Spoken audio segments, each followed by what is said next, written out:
नमस्कार दोस्तों, मेरे YouTube चैनल आवर फैमिली गुरु में आप सभी का स्वागत है।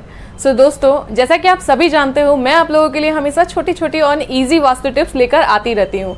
आज का जो मेरा टॉपिक है वो मैंने सोचा कि क्यों ना मैं दुकान को लेकर बनाऊँ।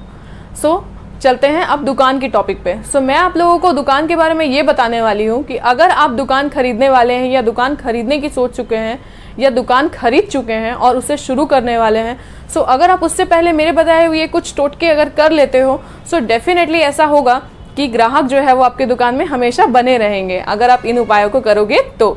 चलते हैं वीडियो की तरफ। पर वीडियो को स्टार्ट करने से पहले अगर आपने अभी तक मेरे चैनल को सब्सक्राइब नहीं किया है तो आप मेरे चैनल को सब्सक्राइब कर ले, और अगर आपको मेरा वीडियो अच्छा लगे तो मेरे चैनल को शेयर और लाइक ज़रूर कीजिए। सबसे पहले मैं आप लोगों को ये बताना चाहती हूँ कि अगर आपने दुकान खरीद लिया है या आप दुकान खरीदने जा रहे हो, तो सबसे इम्पॉर्टेंट ध्यान ये देने योग्य जो बात ये है कि आपको कभी भी दुकान नीचे की ओर नहीं लेना है। जैसे कि जो दुकान है वो हमेशा धरती के जो समतल दिशा पे होना चाहिए, वो कभी भी उसके नीचे वाले फ्लोर पे नहीं होना चाहिए। जैसे कि आजकल का जो है वो होता है कि बेसमेंट वाला एरिया, बेसमेंट वाला एरिया में आपको बिल्कुल भी दुकान नहीं लेना चाहिए। उससे क्या होगा दोस्तों कि दुकान आपको जो है वो हमेशा नीचे की ओर ही रहेगा, वो कभी भी ऊपर की ओर नहीं बढ़ेगा। और अगर आपको आगे चल के अगर प्रॉब्लम हो रहा है तो आप इसमें कोई वास्तु दोष का कुछ भी अगर आप निवारण करते हो तो आपको इसका कोई भी सफल उपाय नहीं मिलेगा। आप क्यों ना खरीदने से पहले ही इस बात का ध्यान रखो कि आप नीचे वाले ओर पे कभी भी दुकान नहीं लो, तो इस बात का ध्यान आप ज़रूर दो। उसके बाद जो दूसरी बात है ध्यान देने योग्य, वो यह है दोस्तों कि जब भी आप दुकान खरीद लिया आपने और जब आप उस पर इंटीरियर करवाने वाले हो या डिज़ाइन करवाने वाले हो, उससे पहले आपको करना क्या है कि आपको गौमूत्र जो होता है उसका दुकान में आपको छिड़काव करना है, बिल्कुल थोड़ी सी मात्रा में। आपको वो कोई भी पूजन सामग्री दुकान में इजीली मिल जाएगा, और नहीं तो आप गाय के जो स्थान होता है जहाँ गाय पाले जाते हैं वहाँ आपको मिल जाएगा। तो आप गौमूत्र का छिड़काव करें, उससे जो नेगेटिव एनर्जी है वो 100% दूर हो जाती है, और आप देखोगे कि ग्राहक जो है आपकी दुकान में नॉर्मली आना शुरू हो जाएंगे और आपको आगे चल के दिक्कत नहीं होगी। दुकान खोलने से पहले इस बात का ध्यान आप ज़रूर दें। इसके बाद जो टॉपिक है वो यह है कि अगर आपको अपने दुकान से नेगेटिविटी ख़त्म करनी है तो उसका बिल्कुल सरल और सटीक टोटका वो यह है कि आपको करना क्या है। जैसे कि आपको यह उपाय है वो मंगलवार की रोज़ करना है।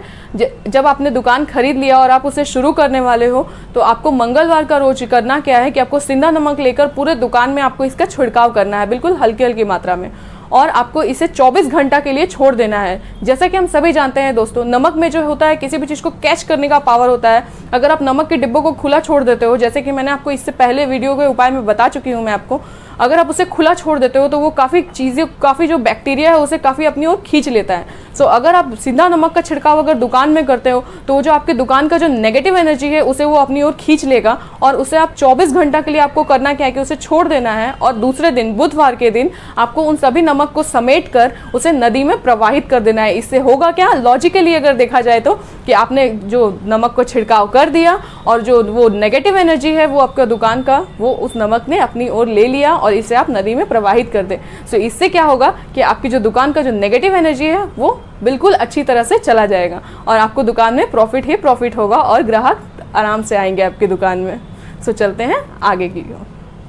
दूसरी और सबसे इम्पॉर्टेंट बात जो आपके मन में हमेशा ही उठती होगी कि दुकान किस दिन शुरू करें जो आपका दुकान काफ़ी अच्छा चले, वो सालों भर हमेशा हरा भरा रहे।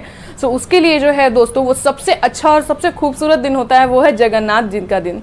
जी हाँ दोस्तों, जब भी रथ पूजा का समय होता है, अगर आप कोशिश करें कि अगर आप जब दुकान खोल रहे हो तो वो रथ पूजा के दिन ही आप शुरू करो। जैसे कि हम सभी जानते हैं भगवान जगन्नाथ जो धन समृद्धि का प्रतीक है, तो अगर उनके दिन आप शुरू करते हो तो आप देखोगे सालों भर आपकी जो दुकान है उसमें ग्राहक बने रहेंगे, आपको कभी भी निराशा का सामना नहीं करना होगा। क्योंकि जैसा कि हम सभी जानते हैं दोस्तों, जो जगन्नाथ भगवान का जो रथ होता है वो घूरती हो या जाते वक्त हो, वो दोनों ही वक्त आप उस दोनों के जो बीच वाला दिन है आप किसी भी दिन आप उसमें रख सकते हो, शुरू में रखो अंत में रखो, वो होगी आपकी मर्जी। आप बस रथ पूजा के समय में करें, क्योंकि आपने देखा होगा कि रथ का पहिया जो है वो हमेशा आगे की ओर चलता है। अगर आप रथ पूजा के टाइम में अगर दुकान खोलोगे तो आपका दुकान हमेशा आगे की ओर चलेगा, वो कभी भी पीछे मुड़कर आपको नहीं देखना होगा।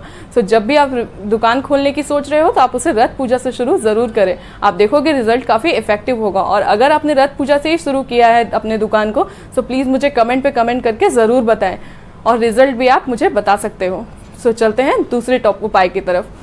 सो जैसा कि दोस्तों हम सभी जानते हैं कि हम अपने एक दुकान में या ऑफिस में या हर जगह वर्किंग प्लेस पे गणेश जी की फ़ोटो ज़रूर रखते हैं या गणेश जी की मूर्ति, क्योंकि उनका जो है वो आगमन हमारे दुकान में वो काफ़ी ज़्यादा शुभ होता है। पर अगर हम उसे सही जगह पर रखें तो वो काफ़ी ज़्यादा और भी अच्छा इफेक्टिव रिजल्ट देता है। सो हमें उसे रखना कहाँ है, हमें उसे ईशान कोण यानी कि नॉर्थ ईस्ट के एरिया पे रखना है।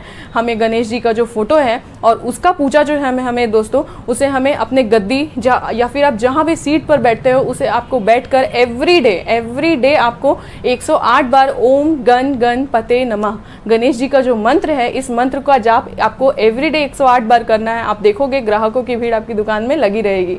सो ऐसा आपको ज़रूर भी करना है। और दूसरी सबसे जो महत्वपूर्ण बात यह है दोस्तों कि हमें कभी भी अपने गद्दी या फिर अपनी जो सीट जिस पर हम बैठते हैं अपने ऑफिस या फिर दुकान के, हमें कभी भी उस पर बैठकर सोना नहीं चाहिए। सोने से क्या होता है दोस्तों कि दुकान हमारा बिल्कुल सो जाता है, क्योंकि अगर हम उसे एक्टिव रखेंगे तो हमारा दुकान जगा हुआ रहेगा और ग्राहकों की भीड़ भी लगी रहेगी। लेकिन अगर आप अपने सीट पर बैठकर सोते हो तो ऐसा अच्छा नहीं माना जाता है। इसलिए आप इस बात का ध्यान ज़रूर दें कि आप अपने सीट पर बैठकर कभी भी ना सोएं। अगर आपको मेरा आज का वीडियो अच्छा लगा हो तो मेरे चैनल को लाइक शेयर एंड सब्सक्राइब ज़रूर करें। आज के लिए बस इतना ही। आपको इससे रिलेटेड अगर कोई भी टॉपिक के बारे में जानना हो तो आप मुझे कमेंट कीजिए। Thank you so much.